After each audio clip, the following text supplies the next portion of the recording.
Greetings.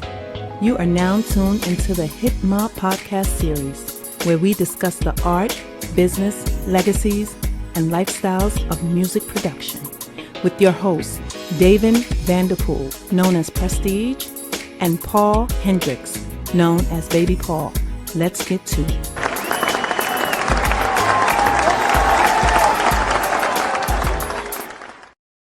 What's going on, y'all? It's your boy Baby Paul, aka BpZy. And what's up? It's Prestige. What's good? Can't call it, man. Just happy to be here, man. Welcome to HittMobb, the place to be for music, business, art, the whole nine. I just want to say that being here so far with all the episodes that we've been doing, you know what I mean? It's been a blessing. I want to salute you for the idea. I got to give you your flowers, man, because this was your idea, and I'm having a great time, man. Me too, man. and you know what? We got a very interesting topic today. Absolutely. And it's about surviving the success in hip hop.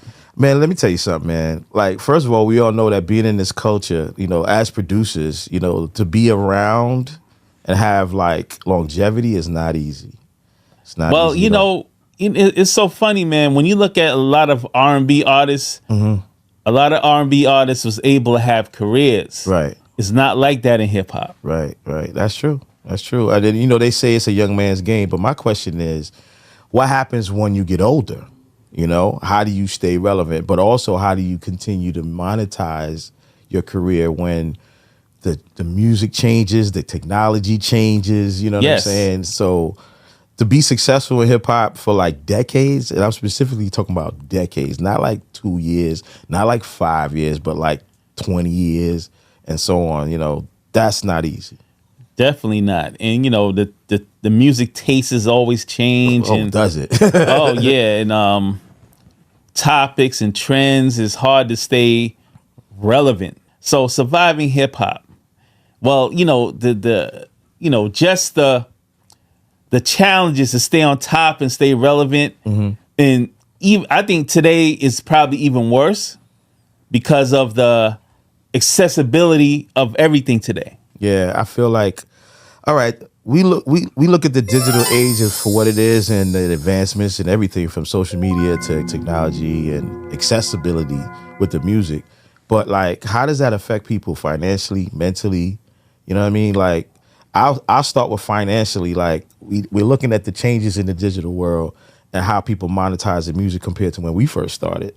We started in the 90s when it was physical copies before it was digital copies, and even the price point was better. You know what I'm saying? And the value of the work was better. You know what I'm saying? As producers and as recording artists, you were able to get as much upfront money for your deals. You was able to get as much upfront money for your production. You know what I'm saying? Have bigger budgets for marketing. Like, think about it. When we started, they were spending money on these records. They were spending money on the videos, right? Definitely, man. And at this point, let's get into some of the artists that, you know, has went through these trials and tribulations. All right, I'll say Busta. Busta? I'll definitely start with Busta. Well, I'm going to tell you why. All right, go ahead. I'm going to tell you why. Because he went from, you know, of course, Leaders to the New School to his solo career. He's on Electric Records. But he's one of those artists that's managed to stay relevant. But he's bounced around a lot of record companies. Definitely, Records, yeah. Motown Records, Interscope. Yes. You know, he was signed to Dre for a minute. Yes. Epic. And he's still here. So you got to give it up to Busta, man. Got to give it up to Busta. Got to give it up to Busta. And of course, like, he was able, through all of that, he was able to come through a quality product. And one of his best works that he came up with is Put Your Hands on My Eyes Can See. Like we talked about before, it's still relevant. It's still relevant. And it helped make a few other hit records in the last like year and change. So, and it still moves the crowd. Yeah. It's still, people still react to it when they hear it. Yeah, that's one of those joints, man. And I can honestly say you could play that record right along with the other records that, you know, have survived, you know, the quality of the music, meaning that you got like what, 2 or 3 R&B records. You got the hip hop artist who made a record out of it, Offset. You know what I mean? Yeah. Me DJing, I could honestly say they all go together. I could play Busta's record, it works, and I could play these other records and it works. You know what I mean? So that says a lot. Well, you know, man, you just can't escape the production of certain things. Yeah. Because, you know, the beat always moves the people first, and then is what you do with the beat. Yeah. I want to shout out and say a rest in peace to Shamello, the producer of the original record. Yes. You know, we was always real cool. We kept in touch, and you know, when he passed, it was disappointing.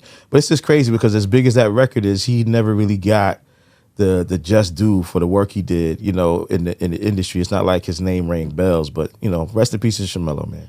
Rest in peace. And you know, we know how this business is, and as far as people getting their accolades when they're here in time, you know, right. Me and you was victims of that. Absolutely. But I ain't complaining. I'm not complaining. We still here. We got HittMobb. Exactly. We still here. And we just got to put it like this. At the time of all of that, there was a lot of artists and producers out at the same time. So everybody can't get shine at the same time. I agree with that. It is what it is. I agree with that. And as far as like, let's go back to Busta. Mm-hmm. I mean, he's the most celebrated cameo artist of all time. I agree with that. I mean, every record he got on, he blew it up. And you know what? I think he was the forefather of the features. You know why I say that? Why? Because when he left Leaders to become a solo artist, it was the features that led him to that first record deal with Elektra. You know, being on Tribe, Scenario, and a few other records around that time. And he burned down those records like a champ. So it just solidified him. And everybody was anticipating that first album from Wu Ha, shout out to Rashard Smith and all. Exactly. You know what I mean? But even after that, I think almost every time he went in a transition in his career musically, he did the same thing. He started featuring on records, campaigning. You know what I mean? There's a couple instances, but I'll say one of the standout instances leading up to where he's at now was that Chris Brown feature. Oh, yeah. Because now in the digital age compared to the 90s, that song went viral because of his verse. Exactly. And that was a game changer for him. So it's like, no matter what, he always had that. He could do shows, he could do other features, and then get other opportunities with deals as long as he had music that people felt they could market. You know what I'm saying? Definitely, man. And his other ones, like, I mean, of course, is the Flavor in Your Ear remix. Oh yeah, that was fire. He blew that up. That was fire. Any other ones come to name? Man, I know there's a few records, but I think for me, honestly, the standout was the Chris Brown joint. Brown joint? Because, you know, it was a double cadence flow. And a lot of people don't give Busta credit for his double cadence flow. People tend to talk about like a Twister, no disrespect. Twister's dope. But Busta, something about the way he does his double cadence flow is just stands out amongst anybody that does it. You know what I'm saying? And like he's still around. He got new music out. The last album came out, produced by like Swizz and Pharrell. You know what I mean? So salute to Busta, man. Salute. He definitely is proven in terms of longevity in this, you know, and surviving, even financial. Because I know that when he was between labels, he went through some financial ups and downs, and we can't forget that. And I remember when he put out one of his independent albums before he got picked up by Epic. All right. He went through an emotional breakdown because he felt like he wasn't getting the market and support of the music. And I remember seeing him online crying over the fact that his last album was so dope, but not enough people knew about it and was supporting it. You know what I'm saying? You know, you remember the name of that album? It was in this series, you know, when he, you know how he has those album titles like about the last days, you know, in the context of that? Yeah, it was one of those. It was one of the last ones he did before he did the Blockbuster album that's out. You know what I'm saying? And I remember seeing him online because he's heavy on the internet, heavy on his Instagram, and he went through like an emotional breakdown over the music not being properly celebrated because he put in the work. And then, you know, he turned it around. Epic got him a big check, and you see him stunting now, taking jet planes, big chains. I seen him. He did a Walmart commercial. Yeah, and then he got celebrated on BT. You saw he got emotional there. Yeah, you know, that's just proof that, you know, he put in the work and he felt like he deserved it. So I get it. I'm not mad at him, man. But you know, I can never. No, his greatest impact was when I first heard him. Right. When the Leaders. Right. Another What's case the of rhyme? You know, PTSD. the infamous. Oh yeah, Come that on, man. shit, yo. When I heard that, I was like, yo, who the? Yeah. I can never forget I can never forget the first time I heard him. And that's how he's been his whole career. Every time he jumps out on a record, you just hear it and you recognize it like automatically. You know what I'm saying? Yes. Word. I know we was talking about a few other artists when we decided to do this show, and I know you mentioned to me Missy Elliott, you mentioned me 50 Cent. I want you to give me your Missy Elliott perspective as far as longevity. I mean, come on, like, you know, the first time we really heard Missy Elliott was that Gina Thompson record. Yeah. The Things You Do. That's DJ Mr. Effect. Shout out to DJ Mr. Effect. That's his favorite record to play in the clubs, man. Oh, I still love that. Yo, every time I hear that record, that percussion, you know what I'm saying? And then the Mardi Gras break, come on. You can't lose, man. And you know, Puff did that. Yeah. So even though he's going through it right now, shout out to Puff. Shout out to Puff, man. Shout out to Puff. And that infamous line that set the tone of everything she done after that was that he had. Well, come on. You know, I mentioned that before. Like, I don't know, out of all the females, out of all the artists, Right. no one could do things like Missy. Right. Can do it. Right. Just think about that. Who can make that come off like that? Yeah, right? Like in a bar, as a bar in a verse, right? Yeah, and the way she did it blew up the spot. Yeah. Like, I mean, we all can say that Missy's not a lyricist, but she's super entertaining. She has a dope voice. Her voice works. Her voice and her little singing and everything and about then the her. imaging, you know, like as we mentioned Busta just now, she was another artist that knew how to make visuals that would draw you into the music. You know what I'm saying? But I know Missy is another example of surviving success because she's still around. She's written records for so many people outside of the records she did herself as an artist.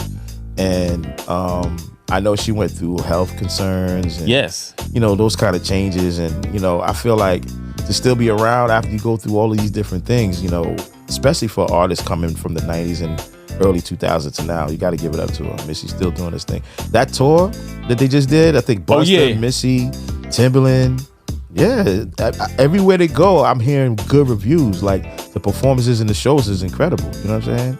I know a couple chicks that went to the one in New York in particular. So, yeah. You know what I'm saying? All right. So let's talk about LL Cool J. That's your boy. That's your boy. I can't even just say that's your boy. That's my boy too, man. Shout out to LL, Queens legend, man. Arguably the GOAT. And I say arguably because this young generation don't get it. So when they hear the word GOAT, it's always a different conversation. No, but we can't say arguably. Yeah. We know the history, so we know. Like, I would say he's the GOAT. I would say the younger generation would argue that. That's my point. Yeah, but in a way, I mean, listen, not to throw any hate out there, but do the younger generation count? Because if you wasn't there for inception, right? If you wasn't there when it started and you come in halfway, you can't argue it, right? You can't argue it, right? You didn't live through it, right. So, like, when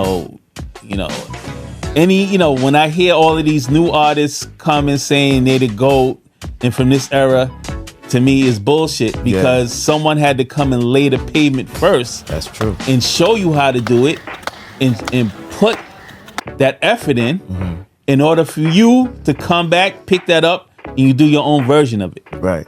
I could say for LL in particular, man, he has so many layers of longevity to me.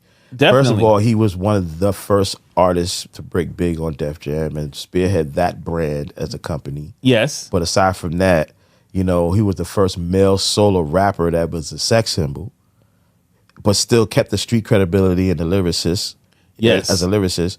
And then venture off into film and television, go bounce back, come back with some music, go back to film and television, start Rock the Bells as a media platform. And you got to remember, we have to really drive this down. He was the first one to do a lot of things in hip hop that people do now, and they just kind of forget where it came from.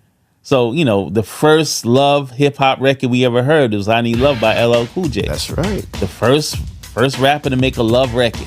And it was a hit. It was a big hit. It was a big hit. I think it's been covered a couple times, but I don't know how well it did as covers, but he set the tone, man. Yeah, and you remember after that point, everybody had to have a love record on their album. Right. Yes. And everybody that's a male solo rapper had to become somewhat of a sex symbol to really be like superstars. You know what I'm saying? Exactly. And no disrespect, I put that on the backs of Ja Rule, 50, Nelly. Every last one of them is male solo artists. Kind of took that blueprint at some point. Of course. Come on, man. Of course. And speaking of 50, man, that dude is a survivor.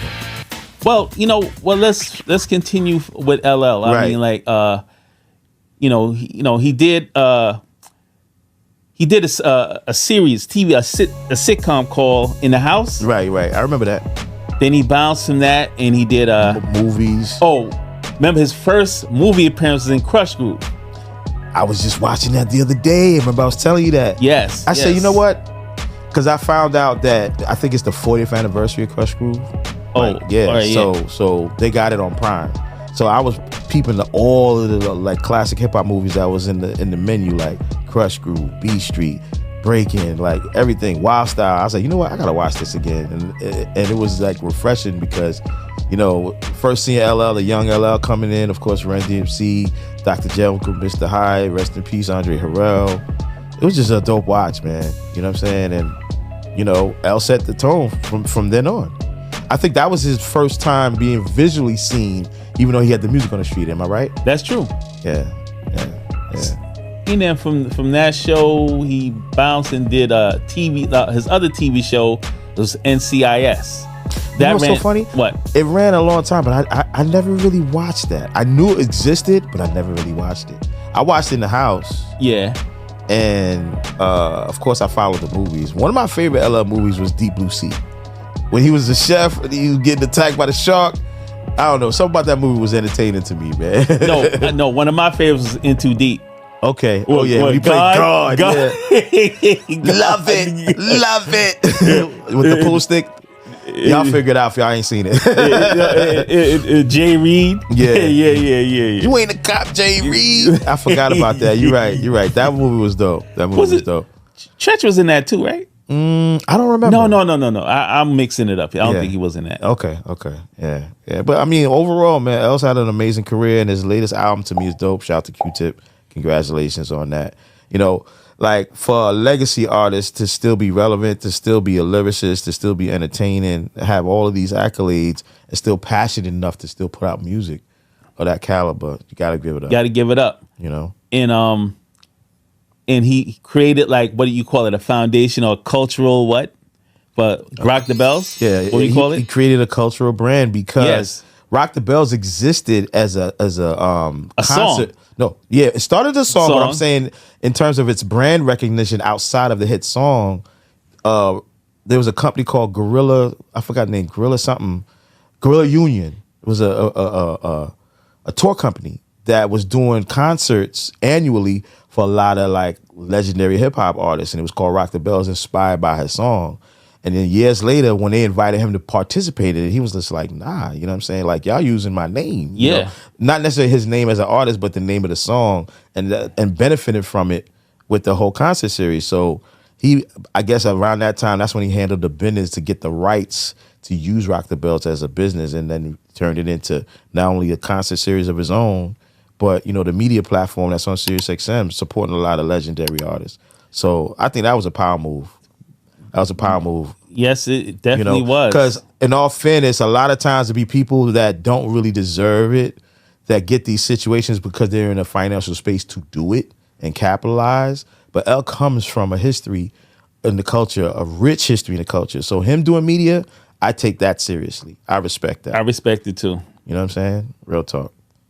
But yeah, man, I know like we got a list, so we got to get to 50. Oh yeah, man. We got to get to 50. Queens representation once again, man. Queens, yeah, 50, man. I mean, like, what a career. We say? What a career. Yeah. I mean, even the way he came in the game was crazy. We all know that. Yes. Without rewinding the history up leading into Get Rich or Die Trying, But you remember, we got to say, the only rapper that had the title of the album and the title of the movie being the same. Right. Get Rich or Die Trying the movie, Get Rich or Die Trying the album. Right. Right. Both did extremely well. Yeah, did extremely well. And I mean, after the success of G Unit, But, surviving the whole thing with Aftermath and the shifting gears into television, you gotta give it up to him. But you skipping over one part. The tsunami that came along with 50.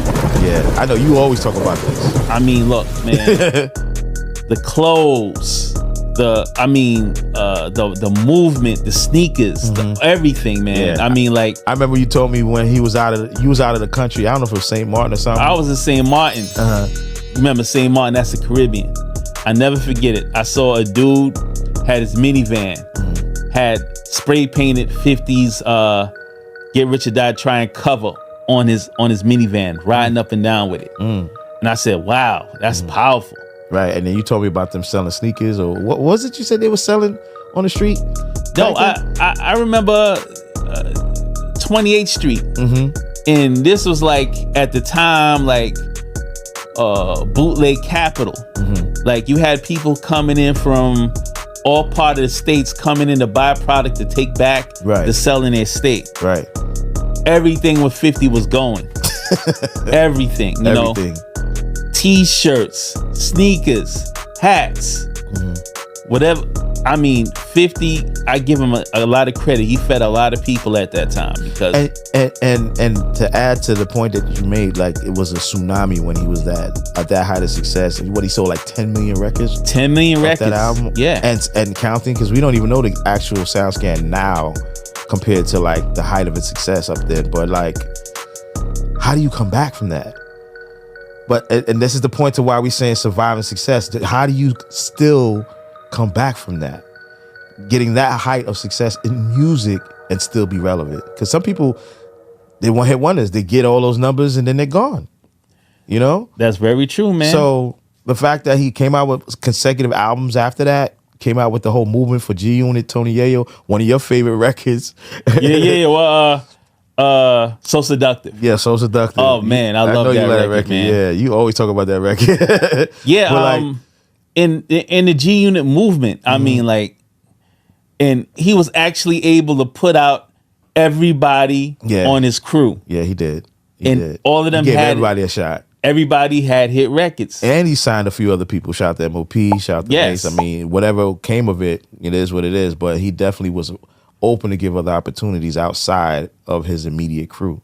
You know what I'm saying? But even after that, after the G Unit wave, he goes into to movies. I want to say movies specifically before television, because a lot of people didn't pay attention to his movie career like I did. I noticed how he would pop up in different independent films as a supporting role in the acting. Then he started getting into producing the content. You know what I'm saying? I remember when he was filming in the Midwest, where the tax cuts for film productions was lower at the time, and he would go out to the Midwest and shoot like independent films. So like he was educating himself on the film industry to a point where not only was he building a network with other actors and producers and bigwigs and executives in Hollywood, but then getting to the point where he had the money to kind of develop his own stuff, to the point where he partnered with writers, and that's when he became, able to produce Power. Oh yeah, man, and Power. I mean, and you see what spun off from that. The Power universe. Let's just say that. The Power universe. And it's funny. I actually was flipping the TV today, and I checked out his new streaming network, 50 Action. He got a streaming network? Yes, he does. He has a streaming network called 50 Action Network. I think it's 50 Action Network. But he did a partnership with Lionsgate where he could distribute some of their content, you know what I'm saying, like over the years of their catalog of films, and tie that in with some of his catalog, like the Power series. I watched that movie Detroit, about the Detroit riots. Yeah. And then I was glancing at what was the other movie that was on? A City of Lies, the movie about the detective Russell Poole, who was investigating the murders of Biggie and Tupac. Oh wow. What's the actor that was playing Russell Poole? Well-known actor. It was in the Pirates of the Caribbean movies. His name escapes my mind right now. But yeah, man. Yeah. He's still doing it, man. Film, television, and music. He's popping up on people's albums. He's on one of Nas' albums. He's on Dre and Snoop's album. Yeah. Surviving success. And unscathed compared to when he first came in the game. Yes. That says a lot. That's a big deal. That's a big deal. Exactly. No mental health issues. Exactly. No financial issues. Yes. Yes. And not everybody could do that. Not everybody can do that. Facts. And now we move on to Ice Cube. Man, let me say you something about Cube, bro. Another person who's been around, actually even before 50, since we just got off the subject of 50, he's been around since the 80s. You know, Yeah. and then late 80s. Yeah, late 80s, from NWA to his solo career to And you know what? Television. And it was kind of crazy. Like, you know, everybody thought he was crazy for leaving NWA, not signing with them. Yeah, I remember that. I mean, I enjoyed the Straight Outta Compton movie because I thought it was a very well produced depiction of their story. Yeah. You know, only the people in LA that was there can really dispute the inaccuracies. I can't necessarily dispute the inaccuracies because I wasn't there, but just remembering that time as a fan following the music, I remember it. You know, I even remember the story of what happened up at Priority Records with Brian Turner. You know what I'm saying? The owner of Priority Records, when he smashed the office because he was trying to get his money after he did a solo album and didn't get an advance towards the next album. And he had his son on the way with his wife, Kim. And he lost his mind and just tore that office up. And the way they depicted it in the film was well done to me. All right. Yeah, you know what I mean? But that's just an example of just, you know, he could have dealt with financial hardships at that point in time as a solo artist if he didn't really step up to his business and force the record company to handle him properly. Definitely. Because this is what happens to artists. They get lost in the sauce despite all the success, right? Yeah, definitely. If they ain't on point with their business, right? That's definitely true. You know? And you know, from there he spun off films. His first major film was Friday. Mm-hmm. Classic. And I can say I had the honor of producing a song on the next Friday movie soundtrack and in the film. You know what I mean? Shout to Pharoah Monch. I did a song. Shout to Pharoah Monch. Yeah. And I think we skipped over one thing. What? His first movie that he was in was Boys in the Hood. Oh yeah. Can't forget that. You're right. Can't forget that.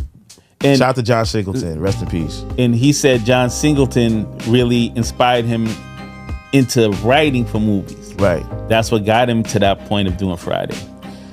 I know that, like, he started Cube Vision Productions, but I think DJ Pooh wrote that. He wrote the actual movie. If you notice in the credits, DJ Pooh's he's mentioned, but also he's in the movie. He plays, you know, the character with Debo's like son of him take his bike. That's DJ Pooh. Yeah. So I think he either wrote or co-wrote the original Friday. You know what I'm saying? But that was Cube Vision Productions. You know, he had the resources and he was able to pull the bread to put that together. As a fan, I want to see Chris Tucker reprise that role if they come out another Friday, because I believe they're coming out with another Friday. But I don't know, because I don't think we'll get the same Chris Tucker that we want to see. Yeah. Smokey was hilarious. Yes. Bro. Smokey was hilarious, bro. I feel like if you showing growth of the characters, there's ways he could have incorporated Smokey's. First of all, Chris Tucker is still a working comedian, right? Yeah. So why not develop the character into a situation where maybe he don't smoke weed anymore, but maybe he's dealing with something else, and find a comedy in that. You know what I mean? But I don't know. That's just my opinion. That's true. And then, Ice Cube does a slew of movies after that. Yeah, I mean, he did the action star thing, you know, taking Vin Diesel's place as Triple X, all that, you know what I mean? But and still putting out music, West Side Connection. I like the new solo album. I don't know if you heard it, but new solo album is dope. It's dope. Yeah. It's dope. Let's not forget, he did the Barbershop series. Well, it was 1, 2, and 3. That movie was... I didn't like I don't know if it was the second or the third one. I didn't really like it. I think the first one is a classic. How many did they do? 3? I think they did 3. Okay. Well, the first one is the one that really grabs me. Yeah, I like that one. You know what I mean? I don't know who wrote or whatever, but the other ones, but that's the one that I remember, like, and appreciate. Which one had a comment in it? I don't know if that was 2 or 3. I think that must have been 2. Was that 3? I think it was 3, and Nicki Minaj was in that one too. Yeah, it was entertaining, but I like the first one better. You know what I'm saying? Yeah, man. I don't know if there's room for those characters to continue to grow. You know what I mean? Like, do you want to see another Barbershop movie? I mean, barbershop is always relevant. People still gotta go to barbershop. Right, but I'm saying the characters, the way they've grown throughout the films, and the storylines of the films, what do you see left? They could always get new barbers. Right. He could always move to another state and start fresh. Okay, so Calvin, which is the name of the character for Ice Cube, what will he be doing? Is he going to still own the same shop in Chicago, or is he going to be somewhere else? Could be somewhere else. I don't know. I just don't see that being something interesting to me at this point in terms of character development. I think I'm good. Well, I mean, it's remains to be seen. Maybe he could have been help his son or his cousins build a shop. The son, yeah, okay. So, the next generation. That's next how generation, you do it. yeah. All right. I feel you. And let's not forget, he started the Big Three. I actually went to one of their games like a year ago at Barclays Center, and it was actually dope. The whole concept of it is actually really dope. You know, it's like these are all business owners, small business owners that are the owners of these teams in different parts of the country.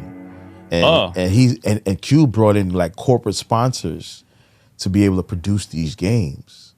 All right. You know, they're trying to make it even bigger in terms of the patronage. But I actually went to a game at Barclays and I enjoyed myself. It was dope. Man. Dope. Yeah. Shout out to Cube. I'm glad on you that. mentioned that. Yeah. Yeah, man. Big 3, we man. we gotta try to like help promote the ventures they try to endeavor in. You know? Because that's surviving success. Exactly. Like you come in the game, but you stay in the game by pivoting and by expanding your portfolio and not just relying on one thing. You know what I'm saying? So now we going to one of your boys, Fat Joe. All right, well, all right, I'm not gonna sound like a hater. Shout out to Fat Joe. Shout out to Fat Joe. I produced on one of his albums, his first gold album, Dark Cartagena, and I'm still resolving some behind the scenes business with that. But I'll say this: he's a survivor too. In all fairness, because he came in the '90s. Shout out to Diamond D, gave him his first hit record, Flojo. Yes, and he's been on and running ever since. Honestly, you know what? One of my favorite Fat Joe records that probably mostly the younger generation won't remember is the remix of Shit Is Real. Of course, when he used Paul in there. Yeah. Oh my God, the drums, the music. On the real, that's Paul. Yeah, Large Pro on the hook, sample hook. But Primo killed that. Primo killed that. Yeah, man. Came up with the South Bronx. Oh, let me mention one thing before I forgot. Yeah. We went over LL, right? Mm-hmm. But there's one thing I forgot to mention. What's that? I produced a song on LL. Oh yeah, you got a shameless plug. Yeah. Come on, tell them the name of the album, man. The name of the album is Phenomenon. Mm-hmm. The name of the song is You Want to Get Paid. Want to Get Paid. And it was shout out to Mr. Cheeks. Lost Boys. Yeah. And it was a very special track. Mm-hmm. Because I got to sell the same track twice. Got 2 checks off of one track. Beat. How many producers can say that? Like major artist placements. Major artist placements. You want to tell them the other record? The other record was with Puff and Jay-Z. Do You Like It? Yep. So, that beat was hard. You did a good job, bro. But, that year was a good year for me. Clearly. I didn't know I could sell the same beat twice. Yeah. And get away with it. Yeah, I thought... I've heard war stories of other producers that sell the same beat to different artists. But was it in the same time frame? How far apart was it? It was like the same time frame. It was like probably a year. Like it was the same year. Yeah. A year. It was in the same time frame. That's but dope. The thing was, none of them were singles, but people knew the records. Right. But I think that record with Jay-Z and Puff was supposed to be a single. Oh. But I don't know what happened that they decided not to roll with it. And that album went platinum, right? Huh? The LL went platinum, right? Yeah, that went platinum. And Puff shit went, and Puff album went platinum. HittMobb, you dig? Yes, exactly, man. So listen, man. I mean, is there any other artists you could correlate to surviving success at this point? I mean, of course, we could talk about the Queen Latifah, Will Smith, people who came from hip hop, survived as actors, and done so much. But like, would you say that in particular, like some of the other artists that have survived success, who else would you say has like big highs and then low lows? Off the top of your head. Nobody comes to mind right now. Mm-hmm. Okay. Other than the names we just mentioned, because like it's kind of hard to like really gauge it. Yeah. No. What about Snoop? Well, I mean, Survivor Success, hands down. Like, he's been around since the 90s. And he got a new album out with Dre. Dope album. Called The Missionary. Called The Missionary. But like, what I like about Snoop is he's become a household name. Yeah. Like, he was kind of a household name at the height of his success with Dr. Dre, but he really is a household name now, bro. Definitely, like, man. I feel like everybody knows who Snoop Dogg is. Even if you don't listen to his music, you know the name, you might know the face. But I feel that, to me, Snoop is like probably the biggest hip hop artist ever. Yeah. Worldwide. I mean, like, everybody knows Snoop. Yeah, but here's the thing. What? When you say it like that, I question it only because there's people that know Snoop that don't even listen to one of his records. That's what I'm saying. Okay. So when you say biggest hip hop artist, I'm thinking like they know the music. You understand what I'm trying to say? It's kind of really impossible to separate the two. Okay. Because his name is Snoop Dogg. Right. You get it? Yeah. He doesn't. Good point. If he was a regular name, then you can separate it. Yeah. Good point. I just feel like his superstardom, because that's what I'm going to call it, it supersedes music. It does. Point. And he's had his moments in film and all of that, cameos on television shows and all that throughout his career. Maybe not as big of a film career, but he's been around, man. And I love this philanthropism, like giving back to the kids, doing the coaching and football and all of that. Definitely, man. And shout out to Dre for the and Snoop for putting out an album this year. Yeah. I thought it was a great effort. Yeah, I thought it was a great effort. And there's a couple albums we got to mention, man, because I know we had a conversation about Redman's album. We both agreed. Oh, I love that album. Fire. Shout out to Rockweiler, man. Yes. All other contributing producers. You know what I mean? Shout out to Redman, Jersey. It's called Muddy Waters 2. You know what I'm saying? So y'all go out there and try to check it out. Yeah. And it's a play of words because it's part 2, but it's also TOO, like two. Yeah. You know what I'm saying? Definitely. But it's a dope album. Like, shout out to MC Light. She put out a dope album called One of One. Yeah, I think that's the name of that. Yeah, that's the name of that. Who else came out with an album that's still been around? Ghostface Killer. Yeah. It's called Set the Tone. Set the Tone. Because he calls himself. Yes. You know what I'm saying? Yes. And we have Nas with the trilogy called the King Disease. Yeah, the King Disease 3. But in all fairness, some of the other projects that were in between and after that, to me, I like better. Like Magic 2. Those are dope. Those are like more EPs though. They weren't full albums. Because people have to understand the difference. An EP is about 7 to 8 songs tops. The album is 10 or more records. So, you know what I'm saying? The King's Disease series were albums. Yeah. The Magic series was like EPs. But definitely. Salute to Nas, man. Still around, still getting money. Yeah. Built his portfolio. So let's fast forward to this time. Mm-hmm. What do you think about Drake? Okay. I like the fact that he still made himself relevant since he came in the game. I just feel that the level of success he's attained has made him comfortable, in my opinion. But when I say comfortable, I'm going to just say this. When I say comfortable, I'm saying that, you know how you feel like you're selling so many records, the women love you, blah, blah, blah. You know what I mean? You got everything you've ever wanted out of life. Your family's taken care of. You're straight. And you've challenged yourself in your musical contributions where you're not just putting out rap. You're singing. You're doing dance music. Some of it is a kind of alternative. I feel like he feels like he's in such a comfortable space that he can do anything. And that's the beginning of the end. Because when you get too comfortable, that's when people take your spot. Of course. But, at this day and age, I don't think there's no spots left. I don't see anybody else emerging like that in this day and age right now. Mm-hmm. Like the level of impact he's had, right? No. Okay. No, I don't see that happening again. I don't.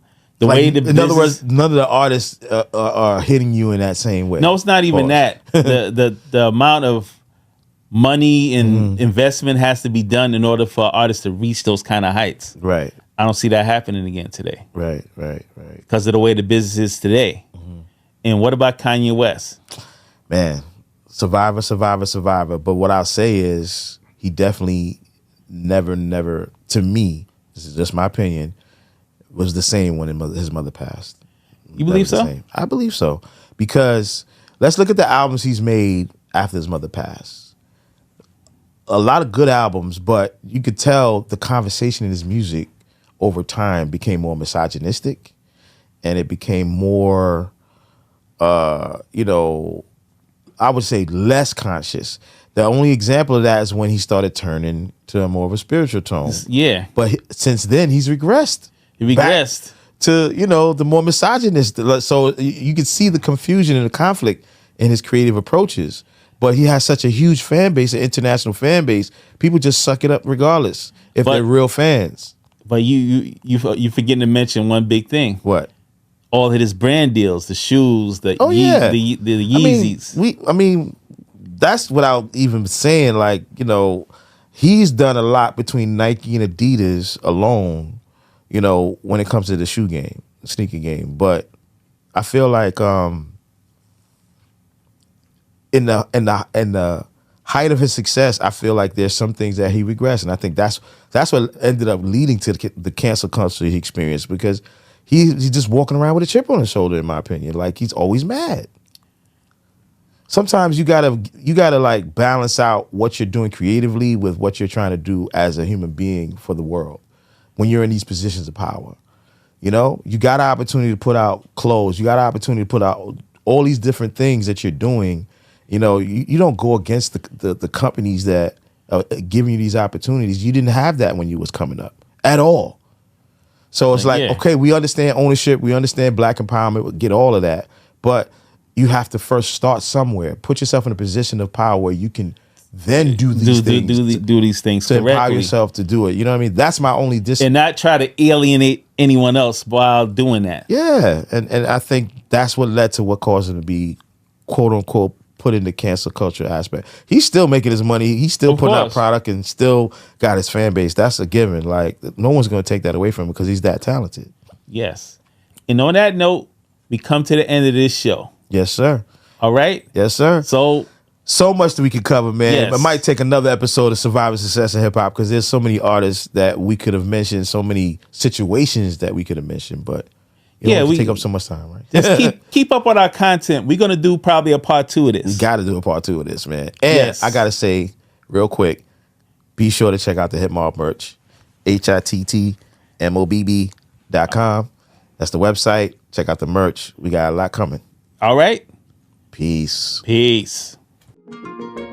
This episode of HittMobb was brought to you by Iconic Spirits, inspired by family and legacy. Premium wines in different flavors such as the Etta Red Dry Wine, the Phyllis Jarnay Sweet Rosé, or the Black Eden 1912 Moscato. Also try the Black Eden 1912 Straight Bourbon Whiskey. Experience a taste of history courtesy of Iconic Spirits.